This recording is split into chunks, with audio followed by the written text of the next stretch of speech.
ब्राह्मणस्य हृदयानाश्रितो धृतमित्यं हृदयेनात्मनोपराय शुभावेषु लोकेषु वज्रवान्वायत्राणि तेभ्योयनाहृदेन्नजयात् स्वाहादेवभक्तिमोषते लोके लोके भक्तिर्विन्दते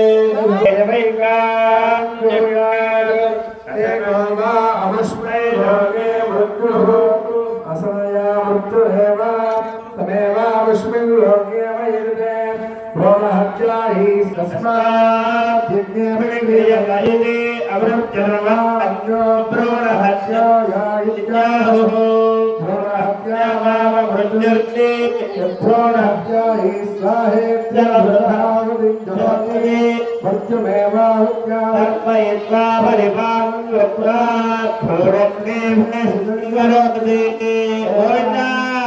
गोविन्दा जय श्रीराम स्वधानुं हवैवुण्डिभावोदञ्जनः ब्रह्महत्यायित्रायश्चित्तिं जिदाञ्जगार पुरोहास्याविप्रजाया ब्रह्मणं हरिये तस्मै भेदजन्मरोति ब्रह्मकाय स्वाहेत्यभुजवत्तमामादिजुहति भ्रूणहत्यामेवावयजते भृणावीजुम्भणः हवमेवरुणवयजते परमेर्विघ्नस्य शुक्लस्य पिङ्गाक्षस्य मोक्षजुहति ध्यानद्वैवरुणस्य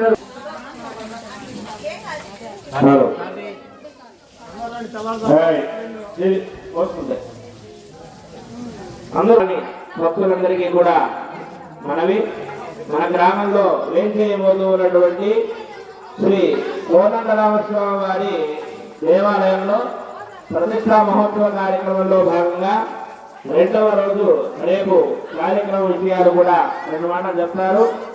అన్ని అందరూ కూడా విని ఆసక్తి గల భక్తులందరూ కూడా కోరుతున్నాం.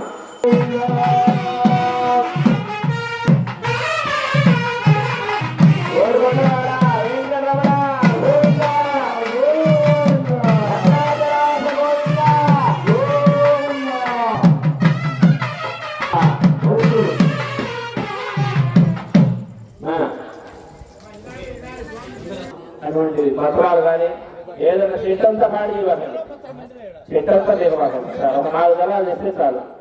అదేవిధంగా పాలు, పెరుగు, నెయ్యి, తేనె, పంచదార, టెంకాయ ఈ 5 ద్రవ్యాలు కంకణదారులు అట్లాగే మీ కాలనీ ఉండేటువంటి ప్రజలు అందరూ కూడా తీసుకుని వచ్చి స్వయాన స్థపన కార్యక్రమం పూర్తి కాగానే ఎవరి చేతుల మీద వారు స్వయాన విగ్రహాలకు అభిషేకం చేసేటువంటి సమయం ఉంటుంది. ఆ సమయంలో అందరూ కూడా మీరు అభిషేకం చేయొచ్చు. మళ్ళీ ఇప్పుడు వేసినట్టుగానే తలా ఒక విద్య కూడా నీళ్లు కూడా తెచ్చుకోండి.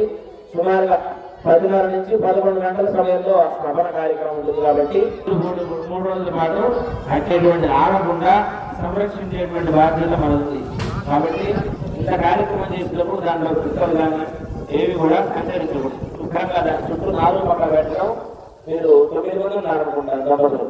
ఇవి కూడా ముగ్గురు రేపు ముగ్గురు అట్లా ఉండేటట్టుగా ఇవి కూడా మగవారు ఉండి ఆ దీపాలను చూసుకుంటూ అగ్నిహోత్రంలో బయట ఉన్నాయి. ఇక్కడ అగ్నిహోత్రం ఆగిపోకుండా శుభ్రంగా ఒక్కొక్కటి ఎక్కువ వేసి మళ్ళీ ఎంత ఇబ్బంది అవుతుంది. ఒక్కటి నలుగు వేసి అగ్నిహోత్రం ఆగిపోకుండా దీపారాధన పండకుండా చూసేటువంటి బాధ్యత కూడా కంకణదారుడిది.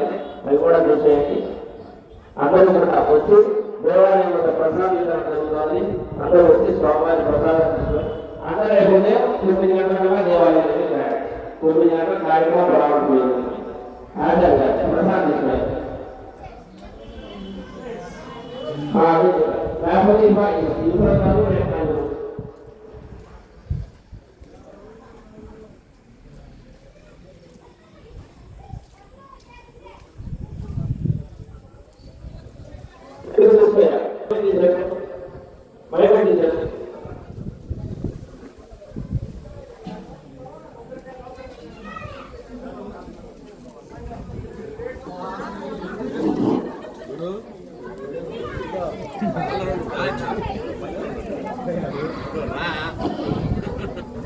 నేను అడుగుతుంటే